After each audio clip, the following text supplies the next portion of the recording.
고 박원순 서울시장의 성추행 의혹을 가장 먼저 파악하고 피해자의 고소 예정 사실을 박 시장에게 직접 전달한 것으로 의심받고 있죠. 임순영 서울시 젠더특보가 어젯밤 경찰에 출석해 오늘 새벽 3시쯤까지 5시간 반가량 조사를 받았습니다. 경찰은 임 특보가 성추행 의혹을 어떻게 알게 됐는지와 박 시장에게 실제로 피소 예정 사실을 전했는지 등을 추궁한 것으로 전해졌습니다. 네, 임순영 특보 외에도 박원순 시장이 실종되기 전에 만나거나 연락을 주고받은 인물들을 경찰이 차례로 조사하고 있습니다. 서울시 직원들이 성추행 의혹과 관련해서 묵인, 방조했다는 의혹에 대한 수사도 함께 진행이 되고 있습니다. 윤재영 기자가 보도합니다. 임순영 서울시 젠더특보에 대한 경찰 조사가 끝난 건 오늘 새벽 3시쯤입니다. 변호인과 함께 5시간 반가량 조사를 받고 나온 임 특보는 취재진의 질문에는 아무런 답도 하지 않았습니다. 오늘 나가시면서 조사 받으신 거 한마디 부탁드릴게요. 앞서 어젯밤 9시 20분쯤 임 특보는 경찰에 참고인 신분으로 출석했습니다. 당초 경찰은 조사 시간과 장소를 조율 중이며 제3의 장소에서 조사하는 방안도 검토 중이라고 했지만 조사는 서울 성북경찰서에서 이루어졌습니다. 임 특보는 고 박원순 시장의 성추행 의혹을 가장 먼저 파악하고 박 시장에게 실수한 게 없는지 등을 물어본 것으로 알려진 인물입니다. 고소장이 접수되기도 전에 피소 예정 사실을 알고 보고했다는 의혹이 제기되면서 고소와 관련된 정보가 사전에 유출됐다는 논란이 일었습니다. 불미스러운 일 관련해서 언제 어디서 누구한테 들으셨는지 말씀해 주세요. 특보님 피소 사실 언제 알고 계셨어요? 임 특보는 고소장이 접수된 지난 8일 박 시장과 밤 늦게까지 대책회의도 한 것으로 알려졌습니다. 경찰은 임 특보가 성추행 의혹을 어떻게 알게 됐는지, 피소 예정 사실을 박 시장에게 전달했는지 등을 집중적으로 조사했습니다. JTBC 윤재영입니다. 이른바 검언 유착 의혹을 수사하고 있는 서울중앙지검 형사 1부가 어제 채널A 전 기자와 MBC 기자를 불러서 조사했습니다. 채널A 이동재 전 기자에게는 한동훈 검사장의 연루 의혹 등을 집중 추궁한 것으로 전해졌습니다. 공모 혐의 등을 부인하고 있는 이동재 전 기자 측은 오늘 한 검사장과의 녹취록 전문을 공개하겠다고 밝혔습니다. 박병영 기자입니다. 검찰은 어제 검언 유착 의혹을 받는 채널A 이동재 전 기자를 불러 조사했습니다. 지난 17일 이 전 기자가 구속된 이후 첫 조사입니다. 검찰은 또 해당 의혹을 처음으로 보도한 MBC 기자도 불러 조사했습니다. 지난 4월 시민단체가 MBC 기자의 보도 내용이 거짓이라며 검찰에 고발했기 때문입니다. 검찰은 MBC 기자를 상대로 취재 과정을 물은 것으로 전해집니다. 이번 사건의 핵심은 채널A 이 전 기자가 한동훈 검사장과 공모해 협박성 취재를 했느냐입니다. 지금까지 일부 공개된 두 사람의 대화 녹취록을 놓고 진실 공방도 이어지고 있습니다. 지난 18일 KBS는 이 녹취록에 공모의 정황이 담겨 있다고 보도했다가 일부 내용이 확인되지 않았다며 사과했습니다. 이에 한 검사장 측이 KBS 관계자를 허위 보도라며 고소했고 취재원을 밝히지 않으면 고소를 취소하지 않겠다고 밝힌 상태입니다. 이런 가운데 이 전 기자 측은 오늘 녹취록 전체를 공개하겠다고 밝혔습니다. 이 전 기자 측이 녹취록 전체 취지를 왜곡한 편향 보도라고 KBS 보도를 비판한 가운데 녹취록 내용에 관심이 모아지고 있습니다. JTBC 박병현입니다. 최근 부동산 대책의 가장 뜨거운 이슈는 서울 지역 그린벨트 해제 여부였습니다. 찬반 논쟁이 치열했는데 결국 손대지 않는 것으로 결론이 났습니다. 여권 인사들이 공개적으로 신중론 또는 반대 의견을 내놓았고 문재인 대통령이 직접 나서서 정리를 했습니다. 대신 서울의 국공립시설 부지와 군이 가지고 있는 태릉 골프장 등에 집을 짓는 것을 검토하라고 지시했습니다. 박민규 기자가 보도합니다. 문재인 대통령과 정세균 국무총리가 주례 회동을 마친 뒤 그린벨트 해제 관련 원칙을 정해서 밝혔습니다.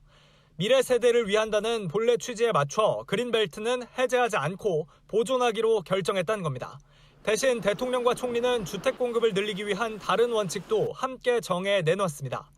다양한 국공립 부지를 최대한 발굴해서 공급 부지를 확보하고 특히 서울 태릉 골프장 부지를 활용하는 방안도 국방부, 서울시와 논의해 나가기로 한 겁니다. 이로써 그린벨트 해제와 관련한 여권 내 혼선은 일주일 만에야 교통정리가 됐습니다. 시작은 7.10 부동산 대책 이후 홍남기 부총리의 해제 가능성 언급이었습니다. 여기에 당정도 해제 검토를 공식화했고 김상조 청와대 정책실장까지 당정이 의견을 정리했다고 밝히면서 분위기가 기울었다는 관측이 나왔습니다.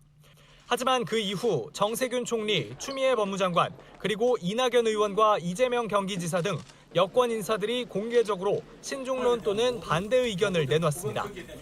환경 문제와 관련한 여권 기조와도 맞지 않고 강남 그린벨트 해제로 또 다른 투기 수요만 창출할 거란 우려를 다양한 경로로 밝힌 겁니다. 이런 의견을 종합해 문 대통령이 직접 정리에 나선 셈이지만 또 한 번의 엇박자로 정부 부동산 정책 신뢰도에 부정적 영향을 끼쳤다는 평가도 나옵니다. 이런 가운데 총리실 발표 이후 국방부는 태릉 골프장과 관련해 주택 공급 확대 필요성과 시급성 등을 종합 고려해 논의해 나가겠다고 밝혔습니다. JTBC 박민규입니다. 더불어민주당은 부동산 문제를 해결하기 위해서는 서울 등 수도권에 더 이상 인구가 집중되는 것을 막아야 한다는 입장입니다. 이를 위한 구체적인 방법으로 김태년 원내대표는 어제 국회 교섭단체 대표연설에서 국회와 청와대 그리고 정부 부처까지 모두 세종시로 가야 한다고 주장했습니다. 심수미 기자입니다. 세종시를 실질적인 행정수도로 만들겠다는 건 문재인 대통령의 공약입니다. 이 공약이 부동산 정책 대란의 한가운데서 다시 등장했습니다. 민주당 김태년 원내대표가 국회 연설을 통해 이걸 완성하자고 주장한 겁니다. 청와대와 정부 부처도 모두 이전해야 합니다. 그렇게 했을 때 서울 수도권 과밀과 부동산 문제를 완화할 수 있습니다. 청와대 고위 관계자도 전국 균형 발전이 정부의 일관된 철학이라며 김 원내대표 연설에 힘을 실었습니다. 마침 문재인 대통령이 청와대 수석보좌관 회의에 국가균형발전위원장과 국토연구원장을 불러 의견을 들은 것도 같은 맥락입니다. 다만 청와대나 여당에서도 국회에서 여야가 논의해야 할 문제라거나 국민 여론도 살펴야 한다는 조심스러운 반응도 나옵니다. 앞서 노무현 정부가 행정수도 이전을 추진하던 2004년 헌법재판소가 수도 이전은 개헌 사항이라고 결정한 바 있어서입니다. 당시 헌재는 수도를 결정하는 요건으로 행정부와 입법부의 위치를 명시했습니다. 이 때문에 이번에 정부와 여당이 이전을 추진할 경우 이 요건에 빠진 사법부, 즉 대법원 등의 이전을 먼저 추진할 가능성이 크다는 관측도 나옵니다. JTBC 심수희입니다. 국회 행정안전위원회가 김창룡 경찰청장 후보자의 인사청문 경과 보고서를 어젯밤 채택했습니다. 김 후보자가 경찰개혁 과제에 대한 의지를 밝혔다며 별다른 문제는 없어 보인다는 의견을 냈습니다. 어제 청문회에서는 고 박원순 서울시장의 성추행 의혹이 예상대로 최대 쟁점이 됐습니다. 박병영 기자가 보도합니다. 김창룡 경찰청장 후보자의 인사청문회는 12시간 가까이 이어졌습니다. 현안 이슈에선 여야 공방이 상대적으로 적었고 고 박원순 서울시장의 성추행 의혹 관련 질문이 이어졌습니다. 고 박원순 전 시장님 사건과 관련해서 제기된 의혹들이 참 많습니다. 그중에 하나가 청와대의 보고 여부가 적절했는지라는 문제인 것 같습니다. 사안의 중도성에 따라서는 영장 등 강제 수사를 할 의지가 있으시죠? 김 후보자는 성추행 의혹에 대해선 더 이상 수사하는 것이 어렵다는 입장을 밝혔습니다. 이번 사안 같은 경우에는 피고소인이 사망을 해서 존재하지 않기 때문에 관련 규정에 따라서 공소권 없음으로 조치하는 게 타당하다고 저는 생각하고 있습니다. 국회 행정안전위원회는 청문회가 끝난 직후 전체 회의를 열고 인사청문 경과 보고서를 채택했습니다. 행안위는 김 후보자에 대해 경찰개혁 과제에 대한 의지를 표명했다며 후보자 개인에 관한 도덕성 문제가 없다는 점에서 경찰청장으로서 별다른 문제가 없다고 평가했습니다. JTBC 박병현입니다.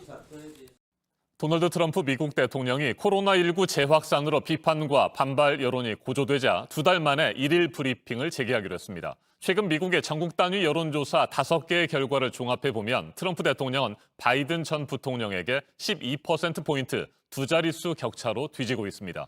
뉴욕 주지사는 코로나19 재확산 지역들이 공공시설 운영과 업소의 영업을 재개하라는 트럼프 대통령의 말을 들은 것이 실수라고 지적했습니다. 워싱턴을 연결합니다. 임종주 특파원, 최근 2달 동안 코로나19 1일 브리핑을 일절하지 않았던 트럼프 대통령, 결국 생각을 바꿨군요. 네, 그렇습니다. 트럼프 대통령은 백악관에서 기자들에게 내일 중으로 브리핑을 재개하겠다고 밝혔습니다. 먼저 들어보겠습니다. So I think what we're going to do is I'll get involved and we'll start doing briefings, whether it's this afternoon or tomorrow, probably tomorrow, and I'll do briefings. 트럼프 대통령은 또 트윗에는 마스크를 쓴 사진과 함께 마스크 착용은 애국이라는 글을 올리기도 했습니다. 트럼프 대통령은 지난 4월 하순에 코로나19 치료법으로 환자 몸에 살균제를 주입하면 어떻겠냐고 했다가 비과학적이고 무책임하다는 반발에 직면한 이후에 브리핑을 중단했습니다. 트럼프 대통령이 이처럼 생각을 바꾼 것은 아무래도 코로나19 대응에 대한 국민들의 불신과 비판이 커지고 있기 때문이겠죠. 네, 사흘 전 나온 ABC 방송과 워싱턴 포스트 여론조사를 보면 응답자 10명 가운데 6명이 트럼프 대통령의 코로나19 대응을 지지하지 않는다고 답했습니다. 긍정적인 답변은 38%에 불과했습니다. 1일 브리핑을 중단한 이후인 5월 조사 때보다 부정적인 답변은 7%포인트 늘어난 반면 지지한다는 응답은 8%포인트 빠졌습니다. 각종 여론조사를 보면요. 트럼프 대통령, 대선 경쟁자인 민주당 바이든 전 부통령에게 여전히 큰 차이로 뒤지고 있어요. 네, CNN이 최근 언론에 발표된 전국 단위 여론조사 5개를 종합한 결과를 보면 트럼프 대통령은 지지율 40%로 52%의 바이든 전 부통령에게 12%포인트 두 자릿수 격차로 뒤지는 것으로 나왔습니다. 트럼프 대통령으로선 선거를 석 달이 앞둔 시점에서 위기감을 느낄 수 있는 대목으로 보입니다. 네, 남부 지역을 중심으로 코로나19 감염자가 급증하고 있는 것과 달리 초기 진원지였던 뉴욕시는 최종 단계인 4단계 경제 정상화에 들어갔다고요. 네, 그렇습니다. 뉴욕시가 이곳 시간으로 오늘부터 4단계 경제 재개방에 들어갔습니다. 정상화 마지막 단계입니다. 그러나 다른 지역의 재확산 때문에 식당이나 술집 내 실내 식사는 여전히 금지됩니다.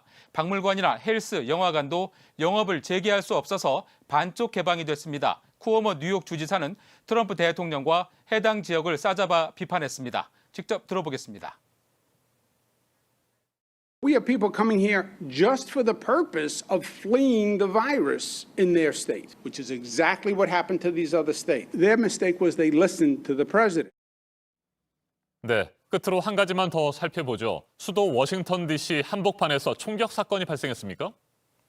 네, 이곳 시간으로 어제 휴일 오후에 워싱턴 DC 도심 북서부에서 무장한 남성 2명이 차에서 내려 시민들에게 총을 쏴서 1명이 숨지고 8명이 다쳤습니다. 경찰서장의 말입니다.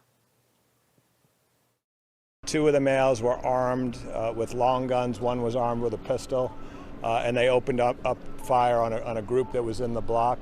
It appears like it was a targeted shooting. 사건이 발생한 지역은 번화가에서 주민들에게 불안을 안겨주고 있습니다. 경찰은 범행에 3명이 가담한 것으로 보고 뒤를 쫓고 있습니다. 지금까지 워싱턴에서 JTBC 임종주입니다. 코로나19와 관련해서 지금 전 세계 관심이 가장 집중되는 부분은 백신과 또 치료제입니다. 백신과 관련해서는 150개가 넘게 현재 개발이 되고 있는 중인데 긍정적인 소식들도 전해지고 있습니다. 미국 화이자와 독일 바이오엔테크는 2번째 초기 시험도 성공했다고 알렸는데요. 이제 대규모 인원을 대상으로 한 임상 시험이 곧 진행될 예정입니다. 이재승 기자입니다. 화이자와 바이오엔테크가 코로나19 백신의 2번째 시험에서도 면역 반응을 유도하는 데 성공했다고 밝혔습니다. 60명의 지원자를 대상으로 독일에서 진행한 이번 시험에서 코로나19를 무력화할 수 있는 중화 항체가 형성됐습니다. 이는 앞서 미국에서 진행한 첫 번째 시험 결과와 일치하는 것입니다. 특히 이번 독일 시험에서는 백신 투약자들의 체내에서 항체와 T세포가 모두 형성된 것으로 알려졌습니다. 항체는 바이러스가 세포에 들어오는 것을 막지만 T세포는 이미 바이러스에 감염된 세포를 확인하고 파괴하는 방식으로 면역에 기여합니다. 피실험자들은 일부가 독감과 비슷한 증상을 호소한 것 외에는 심각한 부작용을 경험하지 않았다고 회사 측이 밝혔습니다. 다른 나라 제약사들도 코로나19 백신에 관한 긍정적인 소식을 잇따라 내놨습니다. 현지 시간 20일 영국 제약사 아스트라제네카와 옥스퍼드대는 의학 전문지 랜시스에 게재한 1단계 임상시험 결과에서 백신 접종자 모두에게 항체가 형성됐다고 발표했습니다. 중국 한신호 생물주식회사와 중국군 연구진도 공동 개발한 백신이 대부분의 피실험자에게서 안전하게 항체 면역 반응을 도출했다고 밝혔습니다. 세계보건기구 WHO에 따르면 현재 전 세계적으로 150개 이상의 코로나19 백신 후보가 개발되고 있으며 이 중 23개가 사람을 대상으로 한 시험에 들어갔습니다. JTBC 이재승입니다. 홍콩 보안법을 강행한 중국과 또 홍콩을 상대로 조치를 취하는 나라들이 잇따라 나오고 있는데요. 대표적으로 미국이 그렇고 영국도 제재에 관한 발표를 했습니다. 홍콩과의 범죄인 인도 조약을 중단하고 홍콩에 무기 수출을 금지하겠다는 내용인데 내정 간섭이라는 중국의 반발이 나왔습니다. 강버들 기자입니다. 영국이 홍콩과의 범죄인 인도 조약을 즉각 무기한 중단한다고 선언했습니다. We would not consider reactivating those arrangements unless and until there are clear and robust safeguards which are able to prevent extradition from the UK being misused under the new national security legislation. 또 1989년부터 중국에 적용하고 있는 무기 수출 금지 조치를 홍콩에도 적용하겠다고 밝혔습니다. 중국이 홍콩 내 반중국 행위를 처벌하는 내용을 담은 홍콩 보안법을 강행한 데 대한 제재 조치입니다. 중국을 압박하기 위해 영국은 또 다른 인권 침해 문제도 제기했습니다. We have concerns about the treatment of the Uyghur minority, obviously, about the human rights abuses. We obviously have concerns about what's happening in Hong Kong. 중국은 강하게 반발했습니다. 왕원빈 중국 외교부 대변인은 위구르족 문제는 완전한 날조이자 비방이라며 영국의 내정 간섭에 단호하게 반격할 것이라고 말했습니다. 중국의 반발에도 미국과 영국을 비롯한 서방 국가들의 반중국 움직임이 이어지며 2022년 베이징 동계올림픽 보이콧 전망까지 나오고 있습니다. JTBC 강버들입니다. 형편이 어려워서 70살이 넘어도 일을 멈출 수가 없는데 그 일자리라는 게 대부분 임금이 낮고 임시로 고용된 자리입니다.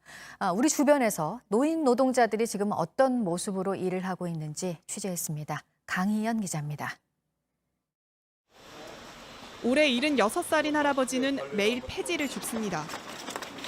하루에 몇 시간 정도? 하루 6시간 정도. 좀 요거 가지고는 돈도 안 나와요. 1,000원도 안 나와요.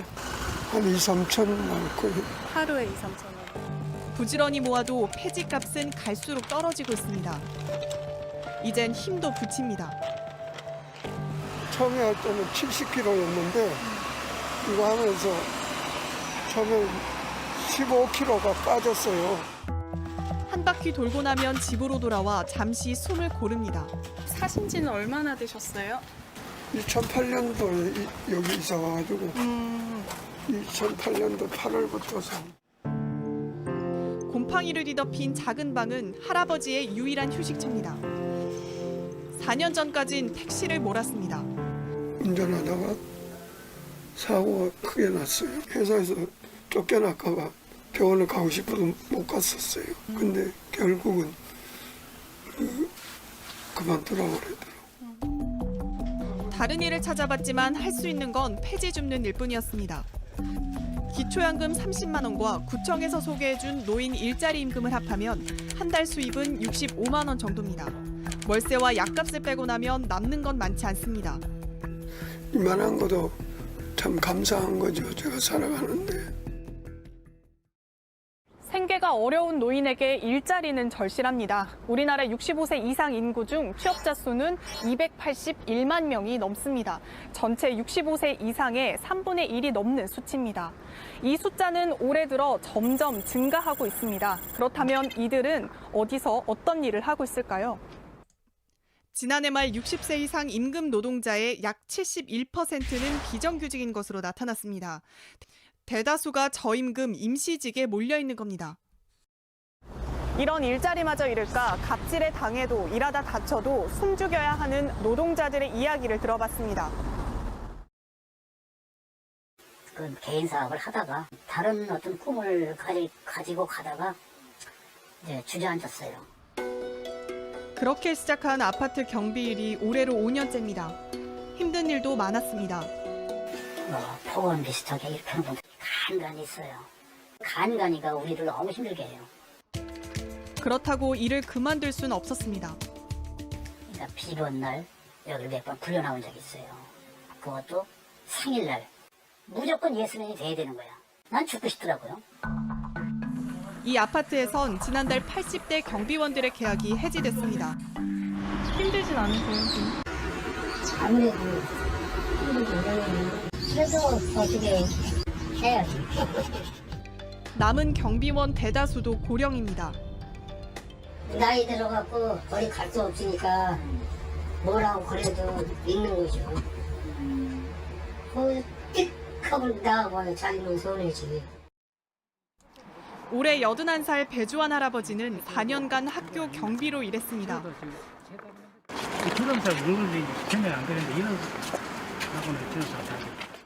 숙직을 하더라도 계약서상 밤 10시부터 새벽 6시까지는 쉬는 시간이지만 편히 쉰 기억은 거의 없습니다. 쉬지 못한 이유를 빼곡히 적었습니다. 휴게 시간 이용토록 해주세요. 학교에 숙직시 사람이 없으면 곤란하다.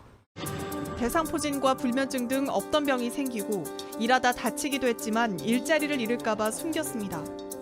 유리문을 요래 닫다가 이렇게 이제 콱 닫아 보니까 여기 왜 얘기 안 하셨어요? 안 해서 내가 그래 고생했다 뭐 했다 뭐 이런 걸 이야기하면은 이 사람들이 좋아 안 하거든요.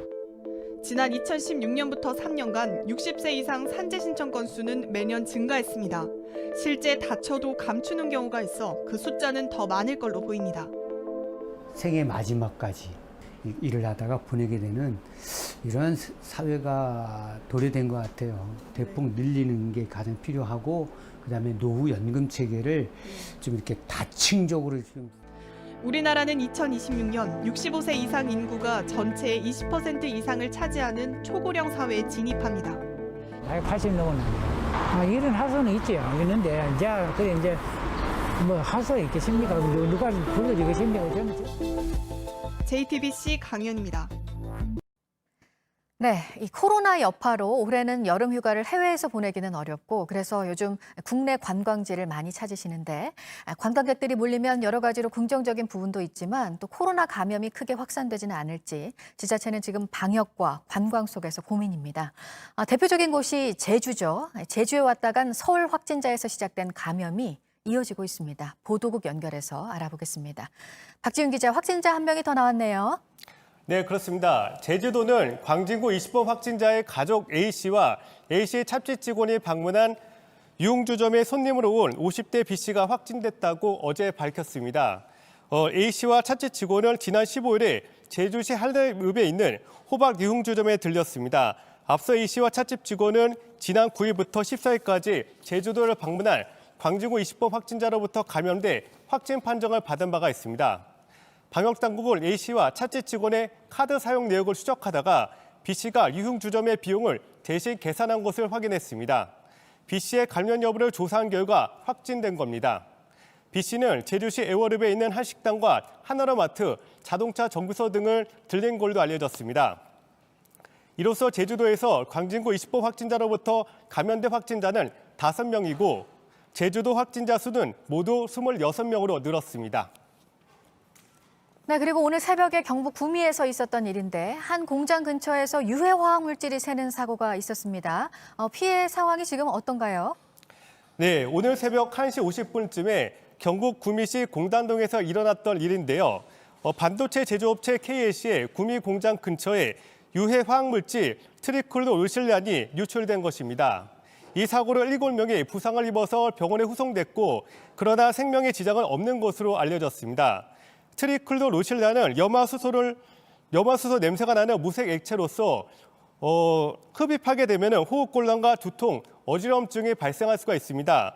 경북도는 주민들한테 대피하라는 긴급 재난 문자를 발송했습니다. 소방당국은 방제 작업을 벌이고 있고 경찰은 정확한 사고 경위를 조사할 예정입니다. 이 밖에 새로 나온 소식을 8시 이후에 다시 연결해서 알려드리겠습니다. 지금까지 아침엔 지금 JTBC 박지윤입니다. 네, 우리 군의 첫 전용 통신 위성이 오늘 아침에 미국에서 발사가 됐는데요. 보도국 연결해서 이 소식 알아보겠습니다. 박지훈 기자, 그동안 군이 이제 민군 겸용 위성을 사용해 오다가 이제 군 전용 위성을 갖게 됐다는 겁니다. 어떤 점들이 이제 달라지게 되는 건가요? 네, 오늘 새벽 우리 시간으로 오늘 새벽 6시 30분쯤에 미국 플로리다주 케이프 커넬 버렐 공군기지에서 우리 군 전용 첫 인공위성인 아나시스 2호가 발사됐습니다. 이로써 우리 군은 정보 처리 속도와 전파 방해 대응 기능, 통신 가능 거리 등이 향상된 최초의 군 전용 위성을 보유하게 됐습니다. 그동안 우리 군은 민군 겸용 위성인 무궁화 5호를 사용해 왔습니다. 군 전용이 아니어서 적의 전파 교란 공격에 취약했었는데요. 이번에 군 전용 위성을 확보해 이런 단점을 보완하게 됐습니다. 아나시스 2호는 우리 군이 F-35의 스텔스 전투기를 도입하면서 로키드 만티사로부터 반대급부로 제공받은 것인데요. 제작은 프랑스의 에어버스사에서 했습니다. 우리 군 관계자는 처음으로 군 전용 위성을 확보해 전시작전 통제권 전환을 위한 핵심 전력이 확보됐다면서 한국군의 단독 작전 수행 능력이 향상될 것이라고 기대했습니다. 네, 그리고 미국의 한 기관에서 국가별 군사력 순위를 발표를 했습니다. 우리나라는 지난해보다 순위가 하나 올라갔다고요? 네, 그렇습니다. 미국의 군사력 평가 기관 글로벌 파이어 파워가 올해 군사력 평순위에서 우리나라가 6위에 올랐다고 밝혔습니다. 우리나라의 군사력 평가 지수는 0.1509로 전체 138 국가 가운데 6번째입니다. 글로벌 파이어 파워는 인구와 병력수, 무기수, 국방 예상 등 50개 항목을 종합해서 평가합니다. 북한은 올해 25위로 지난해보다 7개당 떨어졌습니다. 핵무기 보유 여부는 평가 기준에 포함되지 않습니다. 올해 평가에서 1위는 미국, 2위는 러시아, 3위는 중국, 4위는 인도, 5위는 일본이 차지했습니다. 지금까지 아침엔 지금의 JTBC 박지윤입니다.